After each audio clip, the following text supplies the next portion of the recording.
Nesta aula prática, nós vamos observar aspectos petrográficos das texturas e composição primárias das rochas carbonáticas. Nós vamos também observar alguns aspectos de genética que acompanham essas características. Nesta amostra, nós temos um calcirrudito constituído por bioclastos, principalmente de braquiópodes, mas também de trilobites, ostracodes e briozoários, e alguns crinoides. As conchas de braquiópodes têm esse aspecto folhado bem preservado da sua textura interna, porque elas são feitas originalmente por calcita de baixo teor de magnésio, e mais estáveis, portanto. Algumas das conchas de braquiópodes têm também espinhos na sua parte inferior, que aparecem em corte transversal, com essas formas redondas ou ovais, que estão agora preenchidas por cimento.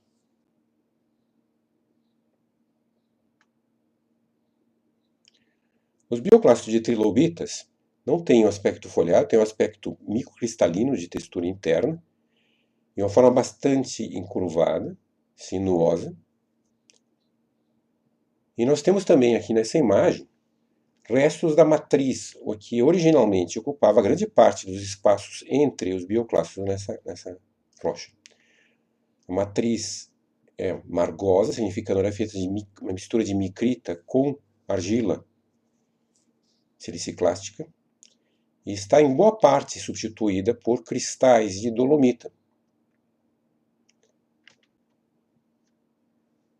Nós temos também bioclastos de ostracodes, junto com os bioclastos de braquiópodes, mais comuns, e cimentação em alguns lugares, como nesta área. A cimentação é de calcita em mosaico ou em franjas prismáticas. Nós temos também alguma cimentação sintaxial em torno de bioclastos de crinoides, que tem esse aspecto pontilhado devido a poros de respiração. Nós temos aqui também restos da matriz margosa, orgânica, escura, parcialmente substituídos por cristais blocosos, romboédricos, de dolomita. Nessa outra imagem nós vemos bioclastos de briozoários, organismos coloniais com diversas casinhas.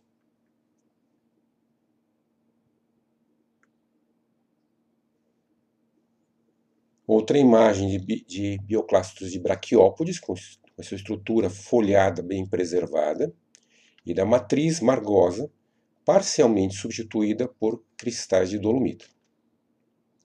O cimento de franja prismática aparece sobre alguns dos bioclastos de braquiópodes, de forma perpendicular a essas conchas.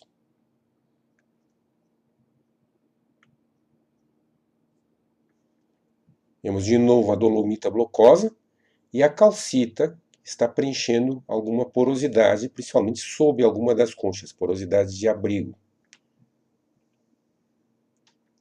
Em alguns lugares também nós temos estilolitos formados entre os bioclastos ou entre o cimento e os bioclastos, como mostrado nessa imagem.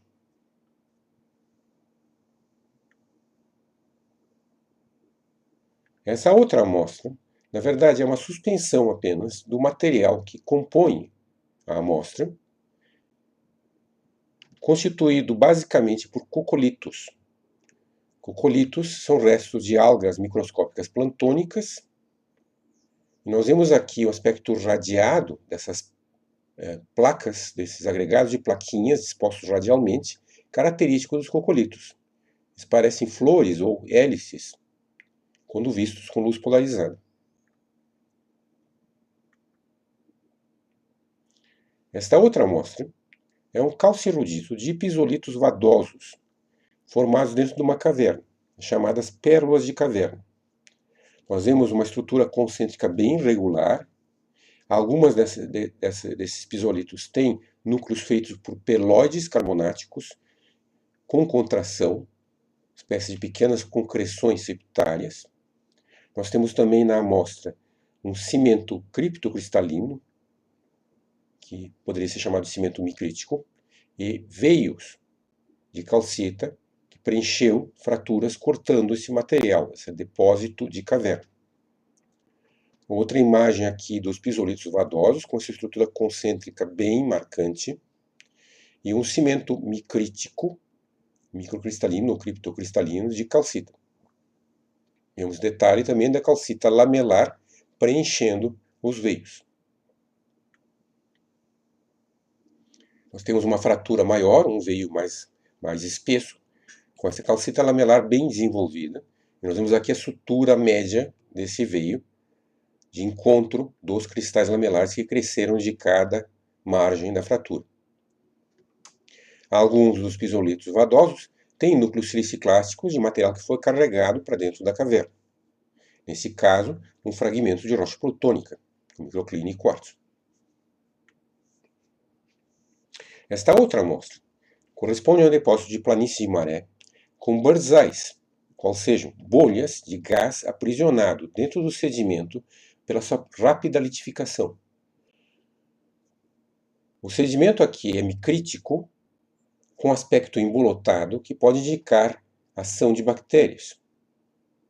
Pode ser que a micrita tenha sido aprisionada, grudada pela ação dessas bactérias vivendo como esteiras microbiais na planície de maré. As bolhas foram aprisionadas rapidamente pela litificação desse material e depois acabaram sendo preenchidas por água e cimentadas por calcita. Calcita macrocristalina, portanto espato, como se chama na literatura, com disposição drusiforme, significando que o tamanho dos cristais cresce para o meio dos poros. Nós temos também framboides e pequenos cristais cúbicos de pirita que substituíram parcialmente o material micrítico. Atualmente estão oxidados com esses halos de óxido de ferro em torno deles.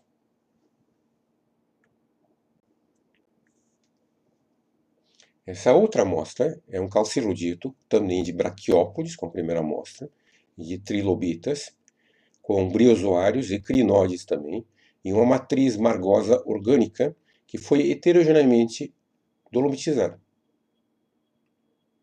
Nós vemos nessa primeira imagem um bioclasto de trilobita, com textura bem fina, braquiópodes com textura folhada, briozoários, com esse aspecto aqui, né, de um favo, e a matriz margosa, escura, contendo bioclastos menores e parcialmente dolomitizada em algumas áreas. Nessa outra imagem nós temos o bioclasto de braquiópodes, estrutura folhada, ostracodes, trilobitas, e a matriz margosa orgânica parcialmente dolomitizada.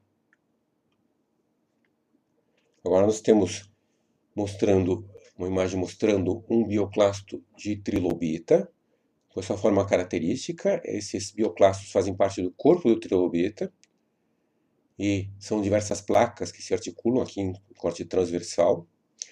Nós vemos também bioclastos menores de ostracodes, e a matriz margosa, substituída parcialmente por dolomita microcristalina. Nesta outra imagem, nós temos um bioclasto de briozoário, com diversas casinhas e esse aspecto de favo, na matriz margosa orgânica, com bioclastos pequenos de ostracodes. Agora, nós vemos um bioclasto de crinoide, com forma pentagonal, um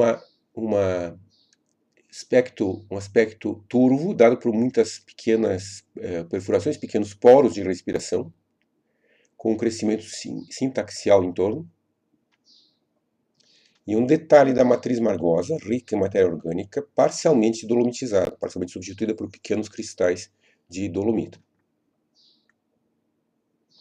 A última imagem mostra braquiópodes, com porosidade de abrigo sob as conchas, sem matriz, que está preenchida agora por um mosaico grosso de espato, de calcita. Briozoários também.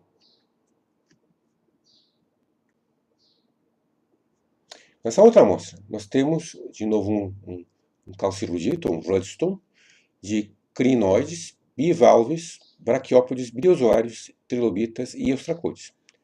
Nós vemos aqui um ostracode articulado, com matriz dentro. Nós temos esse bioclasto de bivalve com duas camadas diferentes. Uma estrutura mais complexa é característica de alguns grupos de bivalves.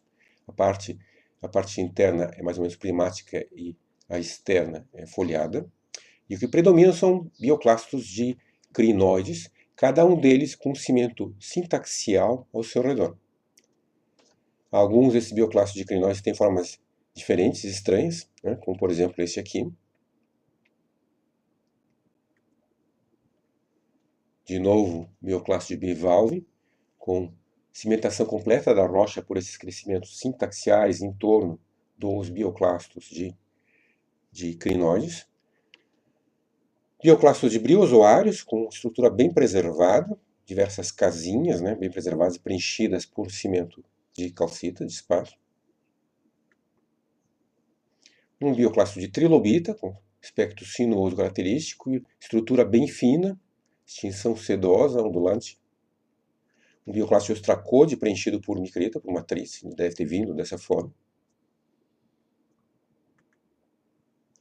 Outro bioclasto de crinoide, que deve fazer parte da estípide, parte do caule do crinoide, com crescimento sintaxial.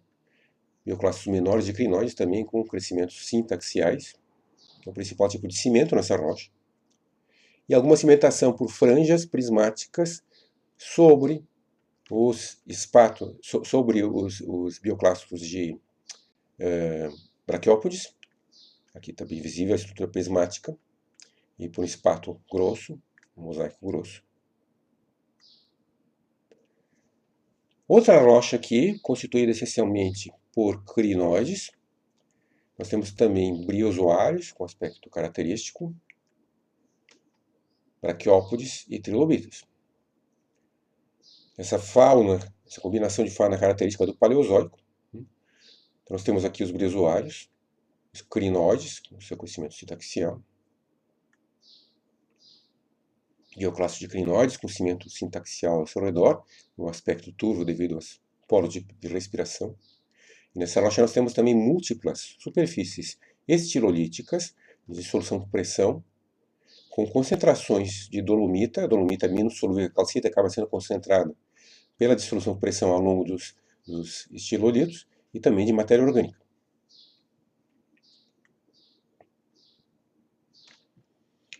Alguns dos bioclastos de braquiópodes estão parcialmente silicificados, ainda com preservação parcial da sua estrutura foliada característica. E nós temos também uma silicificação heterogênea na forma de esferulitos de calcedônio em algumas áreas dessa rocha. Vemos agora outra amostra de um calcarenito de oolitos. Os oolitos estão micritizados, por isso o aspecto um tanto turvo, mas ainda é possível ver bem a estrutura concêntrica e, em alguns casos, também radial deles.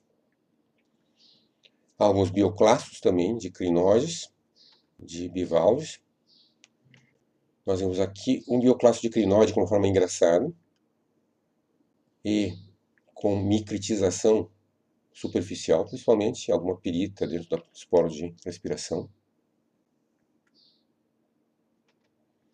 Bioclastos de bivalves. Em alguns lugares nessa rocha nós temos uma matriz peloidal, de pequenos pelóides, heterogeneamente distribuída. Aqui nós vemos um bioclasto de briozoário micritizado, com os oolitos micritizados também ao seu redor. Crescimento sintaxial sobre um bioclasto de crinoide, também parcialmente substituído por pirita. Vemos bem a estrutura radial de diversos dos oolitos. E nós temos em alguns lugares um sedimento interno, feito de pequenos pellets, com uma disposição geopetal, significando eles estão ocupando a parte de baixo dos poros e se infiltraram entre as partículas maiores e se acumularam na parte de baixo dos poros, como visível nessa amostra. Temos o mesmo tipo de exposição dentro de alguns bioclastos, por exemplo, dentro desse bioclasto de molusco nós temos então uma matriz peloidal, peitoidal, em exposição geopetal. O cimento dessa rocha é calcita em mosaico, localmente drusiforme, como é possível se ver nessa imagem. Muitos dos oolitos têm núcleos bioclásticos, como é o caso desses aqui. Esse parece ser um núcleo de um briozoário. Muitos têm núcleos de equinodermas. Essa outra amostra é um calcilutito laminado que tem um nível de retrabalhamento intraclástico. A estrutura original da rocha é essa laminação de níveis mais finos e mais grossos, com micrita pura ou pequenos fragmentos misturados. E nós temos então fragmentos grandes desses materiais que foram quebrados e rapidamente redepositados junto com a micrita, provavelmente pela ação de alguma tempestade. Essa outra amostra, de novo um calcarenito com oolitos, com forte estrutura radial, bem preservada nesse caso, que estão apenas incipientemente micritizados. Observando-se em detalhe, é possível de se ver que o primeiro cimento da rocha era uma franja fibrosa. Essa franja fibrosa foi parcialmente recristalizada, ou em alguns lugares dissolvida, e depois todo o espaço poroso foi preenchido por um espato mosaico grosso. Em alguns lugares, esse espato está preenchendo grandes espaços que provavelmente correspondiam a bioclastos que foram totalmente dissolvidos.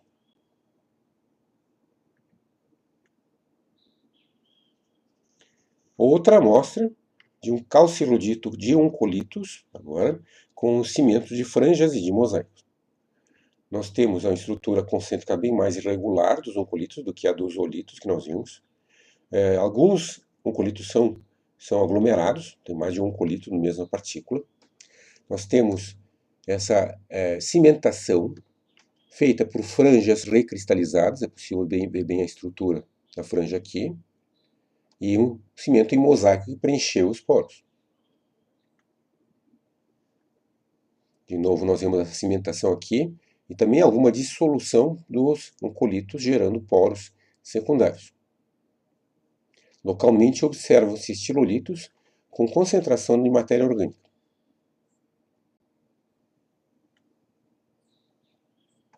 Ao longo de algum desses estilolitos houve dissolução, indicando-se então uma situação de dissolução após certa compactação, soterramento e oxidação, indicativo de ação telodiagenética.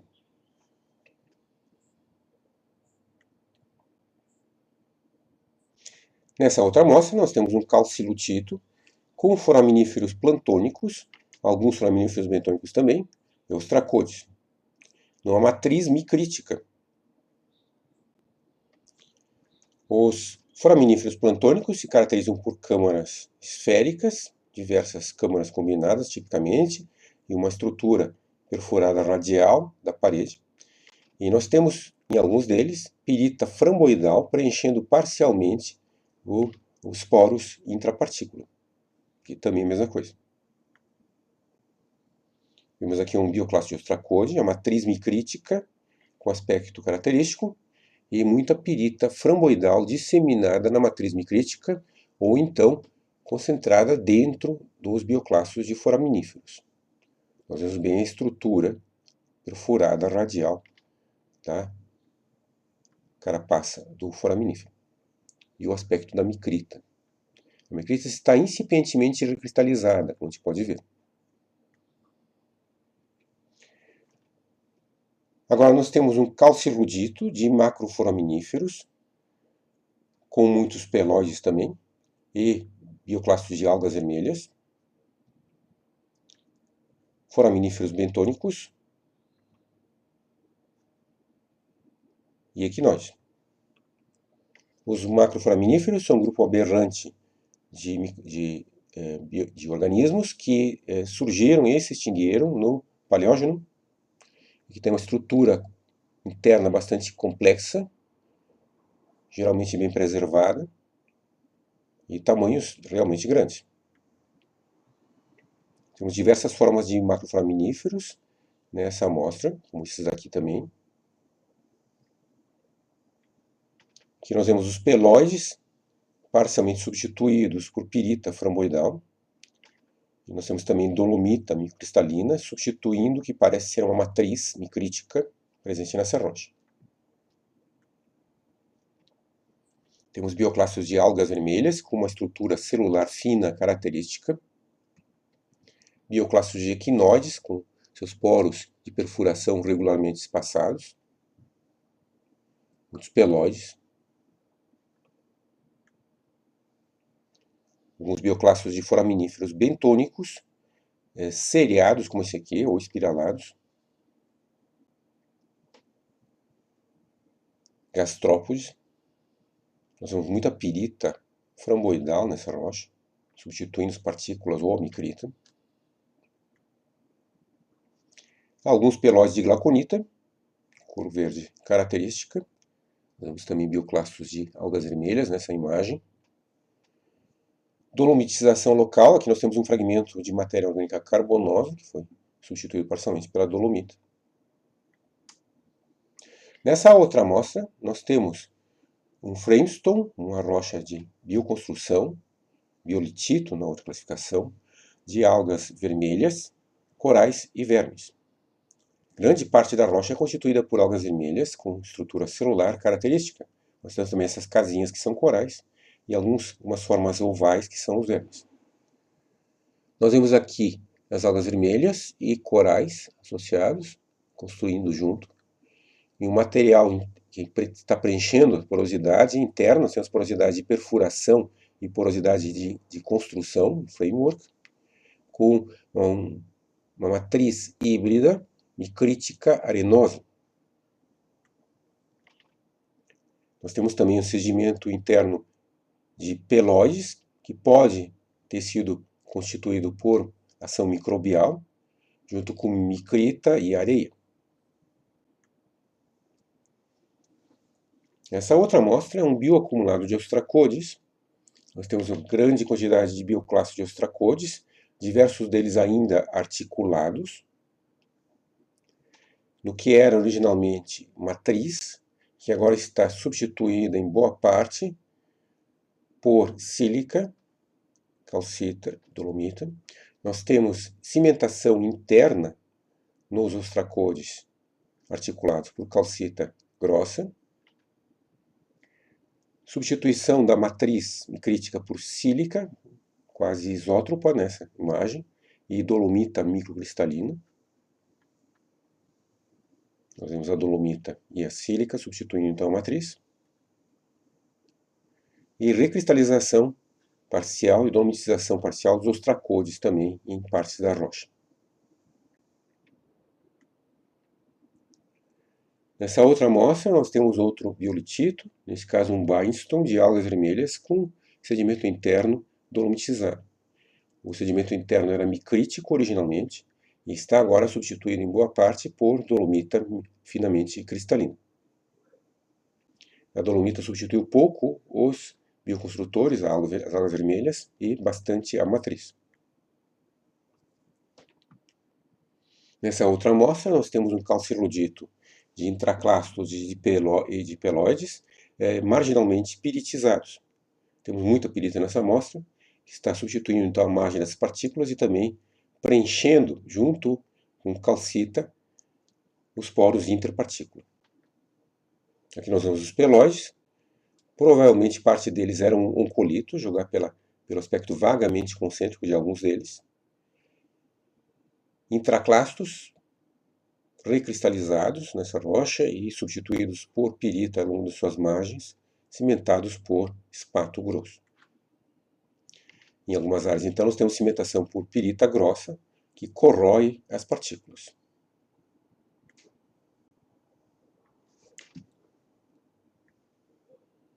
O suporte adicional para os conteúdos dessa aula prática de constituintes de rochas carbonáticas está no tutorial de petrografia de carbonatos, da APG, e no Atlas de Scholle-Ummerschölle, que mostra todos esses tipos diferentes de constituintes primários, de aloquímicos, de micrita, das rochas carbonáticas, e também, muito bem, os aspectos diagenéticos, que nós vamos ver na nossa próxima aula prática. em mais detalhe. Obrigado.